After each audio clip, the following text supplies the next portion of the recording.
settling for the three necessarily, but you were actually getting sort of some mid-range, which seems to be a real strength of yours. Yeah, I mean that's what the defense was giving me. You know, they were kind of pressuring us, and I had some opportunities to get into the lane and pull up for my jump shot, so I just took advantage of that.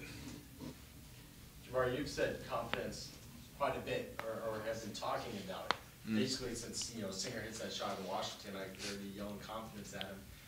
Have you guys been telling each other this, or has this been something you guys have been saying to each other and stuff like that?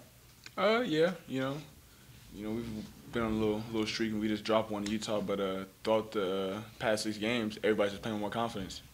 And when you do that, things start to happen on the court that weren't necessarily happening before when you're like playing with a lack of confidence. So I think if we just continue that, we'll be fine. Tyrone, can you talk about playing against Randall? He's a good player, one of the best players in the pack. He's been playing really well in conference. So I know as of late he hasn't been doing as well. So we just got to try to do a good defensive job on him and get the win. What makes him so good? What sort of things does he, what's his specialty, as it were? He can shoot the ball. You never know if he's going to pull up in transition from 3. He's quick, can get to the basket as well. He does a good job of getting to the line. I think, even if he's not knocking down shots, he's getting to the line, and that's where he can get a bulk of his points from, too. How much have you guys gotten into looking at Stanford film, and have you seen the last 2 games from them? We haven't looked at any film yet. We had a couple of days off where we watched film on ourselves. So, yeah. What did you guys see on that? I mean, we watched the first half of Utah game, and we're going over defensive errors, offensive clips as well, just where we can get better, spacing, seeing the ball, weak side, everything. Didn't watch the second half? No, not yet. Okay. Do you think you will? Do you have any idea? I'm not sure. Okay. I'm not Coach Martin. What do you guys, obviously you haven't seen the second half, but having lived it and looking back on it, what was the biggest change? Was the fact that you thought it was just that much better, or what errors do you guys remember? I don't think it was the fact of him being that much better than us. I think we came out of the first half and both teams couldn't score.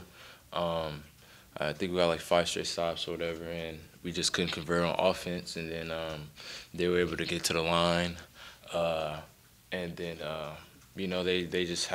they went on a few runs that we weren't able to sustain. And it's hard when myself, David, we had a lot of foul trouble. We couldn't be on the floor, and we just, in the second half, it just, it was a different game in the second half. So give them credit.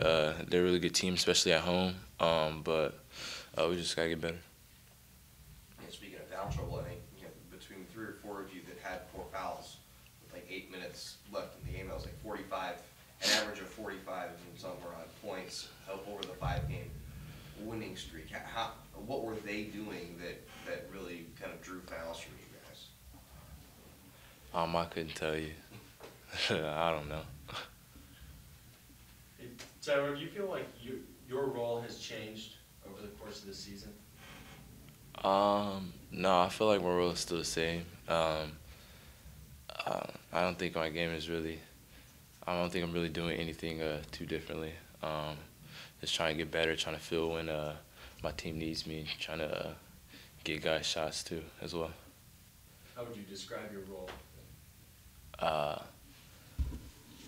Obviously I need to help score, so I look to be aggressive, but like I said, also trying to find guys.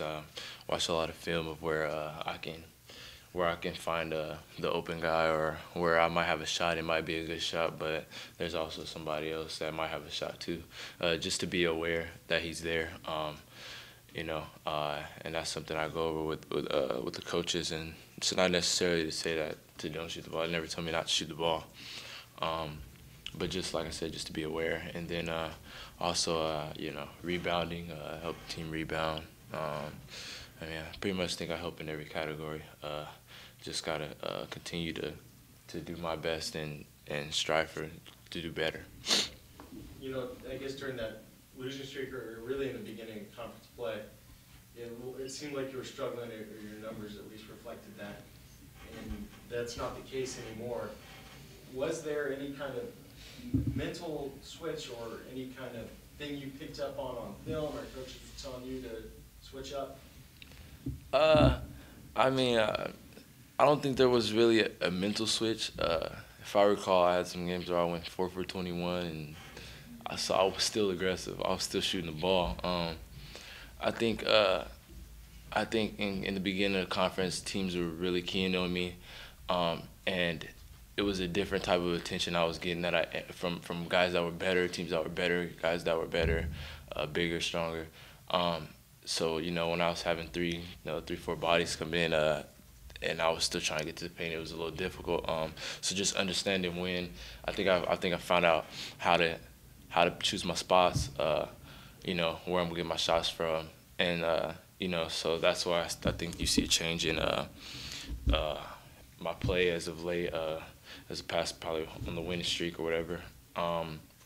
But also, I think when you're going through, when you're struggling, you're going through a struggle during the season. I think it happens to everybody.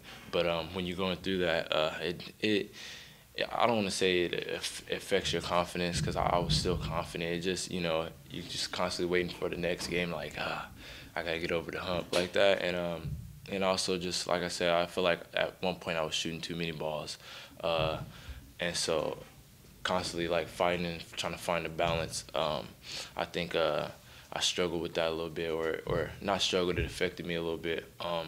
But I'm still aggressive, I'm still the same player. Jabari, when you see 3 or 4 guys come down on Tyrone, like right before you came back in the first few games when you were back, how much did that kind of push you? Okay, I need help now. I can't let 3 or 4 guys, crawl all over him. Kind of like felt bad for the guy, like going out there, like watching him have to like sit at me like bodies on defense, and knowing I couldn't do anything to help him because I was hurt. So when I came back, I just tried to get healthy as soon as possible. And I struggled at first. I wasn't the player I was at the beginning of the season, and teams were still like clogging the paint on him. But I think once I started playing a little bit better, it gave him some breathing room to operate in the paint, and I think I've helped him, get back to his dominant ways on the court. Get back to Stanford a little bit. Is Nastic the sort of, when you go into the paint, go into the hoop, is Nastic the sort of guy that really changes things down there? Do you have to be aware of him, Dan? I'm not so much aware of him. I think it's just I'm aware of how many bodies is in the paint. Like, I don't know how many shot blocks or how many block shots he averages a game or anything like that. But when I'm able to get past the first defender, there's usually a wave of defenders coming after that, and so I don't think it's just necessarily him, but I think it's just their team defense just collapsing on the paint. And so if they're gonna do that, then I have guys like Jabari and Jordan and Dwight who can come in and knock down shots, and if I'm able to find them and they're making shots, then they won't be able to collapse as hard, and so it just makes the game easier on me. Did they do that a lot when you played them before? Yeah, they really crowded the paint the first time we played them.